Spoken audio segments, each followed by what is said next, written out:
Hi friends, నేను మీ నష్రుద్దీన్. సూర్య నటించిన లేటెస్ట్ సినిమా 'కంగువ' ఎలా ఉందో ఈ వీడియో ద్వారా చూద్దాము. ఈ 'కంగువ' మూవీ చిత్రం అనాలా, లేకపోతే బీభత్సం అనాలా, విధ్వంసం అనాలా, ఇది ఒక మరో పరాకాష్ట మూవీ అనాలో నాకే అర్థం కావట్లేదు. ఈ సినిమా చూశాక సహజంగా ఇండస్ట్రీలో ఇలాంటి సినిమాలు చాలా రేర్గా వస్తాయేమో అని అనిపిస్తుంది.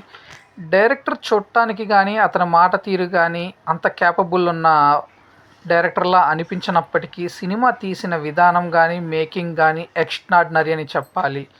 సో టైటిల్ దగ్గర నుంచి సినిమా చూపించిన విధానం, కథ, కథనం, narration, production values, cinematography, music మొత్తం కొత్తగా, సరికొత్తగా చూపించాడు డైరెక్టర్.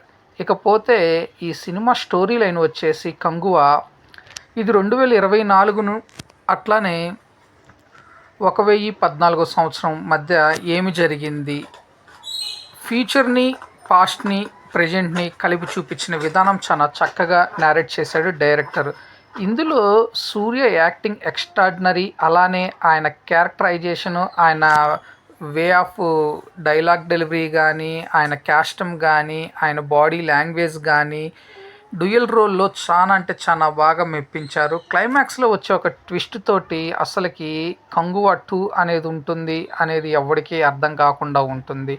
అట్లానే ఫ్రీ క్లైమాక్స్లో సూర్య తమ్ముడు కార్తిక్ ఎంట్రీ సీన్ ఎక్స్ట్రాడినరీ అని చెప్పాలి. ఇకపోతే ఫస్ట్ హాఫ్ మొత్తము సోసోగా అనిపిస్తుంది. నాకైతే కొంత ల్యాగ్ చేశాడేమో సెకండ్ హాఫ్ కోసం అని అనిపించినప్పటికీ, సెకండ్ హాఫ్ చూశాక మట్టుకి ఫస్ట్ హాఫ్ అలా కావాలనే చూపించారు అనేలా అనిపిస్తుంది. ఇకపోతే ముఖ్యంగా ఫస్ట్ హాఫ్లో ఫ్రీ క్లైమాక్స్లో వచ్చే ఒక ఫైట్ సీన్ కానీ, అలానే సెకండ్ హాఫ్ మీద హైప్ చాలా పెంచడానికి ఫస్ట్ హాఫ్ ఫ్రీ క్లైమాక్స్లో వచ్చే ఒక చేజింగ్ సీన్స్ కానీ చాలా అంటే చాలా బాగుంటాయి. అట్లానే సెకండ్ హాఫ్లో ముసలితో చేసే ఫైట్ హీరో చాలా ఎక్స్ట్రాడినరీగా అనిపిస్తుంది. ఇటువంటి సినిమాలు, ఇటువంటి సన్నివేశాలు సహజంగా హాలీవుడ్లో మనం చూస్తూ ఉంటాము. సో తెలుగు, తమిళ్లో రావటం చాలా సరికొత్తగా చూపించడం చాలా బాగుంటుంది. అట్లానే ఈ సినిమాలో ఉన్న మెయిన్ పాయింట్ ఒక 5 దీవులు. 5 దీవుల్లో ఒక్కొక్క దీవికి ఒక్కొక్కరు పెద్దవాళ్ళుగా ఉంటారు. ఆ 5 దీవుల్ని ఆక్యుపై చేసుకోవటం కోసం నెపోలియన్స్ ఏ విధంగా వార్ చేయటానికి వస్తారు, వీరిలో వీరికే ఏ విధంగా గొడవ పెడతారు, ఆ తదనంతరం ఎటువంటి సన్నాహాలు జరిగాయి, అసలు సూర్యకి చిన్నపిల్లోడికి ఉన్న సంబంధం ఏంటి, ఒక చిన్నపిల్లోడు సూర్యని చంపటానికి ప్రయత్నించడం ఏంటి, మళ్ళీ ఆ చిన్నపిల్లోడి కోసమే సూర్య తన ప్రాణాలకు తెగించడం ఏమిటి అనేది సినిమా చూసి తెలుసుకోవాలి.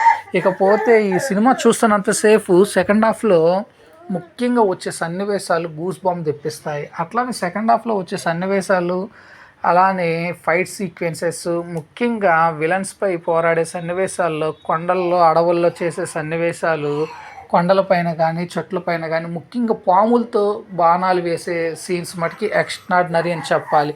ఈ 'కంగువ' మూవీ చూస్తున్నంతసేపు ఒక డిఫరెంట్ ప్రపంచంలో ఉన్నట్టు అనిపిస్తుంది. సో సినిమా మొత్తం సరికొత్తగా చాలా డిఫరెంట్గా నేరేట్ చేయటం విశేషము.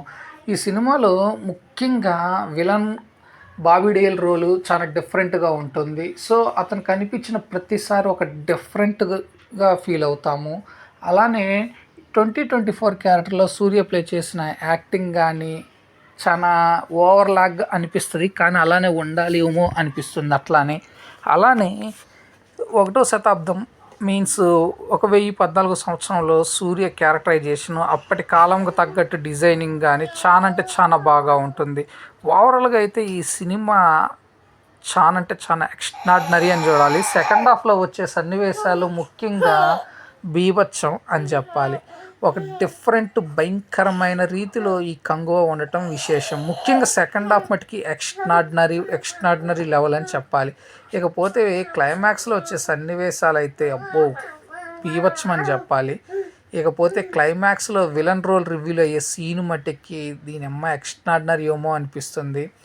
సింపుల్గా చెప్పాలి అంటే ఒక పల్లెటూరు అట్మాస్ఫియర్ నుంచి, ఒక ఓల్డ్ అట్మాస్ఫియర్ నుంచి ప్రజెంట్ న్యూ టెక్నాలజీతో యూజ్ అయ్యే కంటెంట్ దాకా రెండిటి షేడ్స్ని సీన్ టు సీను సీక్వెన్స్ ఆర్డర్లో చూపించిన విధానం, డైరెక్టర్ యొక్క నేరేషన్ కానీ, కథనం కానీ, చూపించిన స్క్రీన్ ప్రజెంటేషన్ కానీ, స్క్రీన్ ప్లే కానీ, ఎడిటింగ్ కానీ ఎక్స్ట్రాడనరీ అని చెప్పాలి. ఇకపోతే మ్యూజిక్ విషయానికి వస్తే సినిమాకి హయ్యెస్ట్ ఏదైనా ఉందంటే మ్యూజిక్ అని చెప్పాలి. గూస్ బాంబ్ తెప్పిస్తుంది మ్యూజిక్లో అయితే.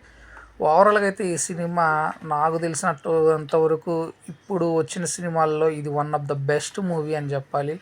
సో ఐ థింక్ ఇది మరో ఇండస్ట్రీ హిట్గా ఉంటుంది అనేది నా ఒపీనియన్. సో ఈ సినిమాకి నేను ఇచ్చే రేటింగ్ అవుట్ ఆఫ్ 5లో 3.3. Thank you friends. నేను మీ నష్రుద్దీన్.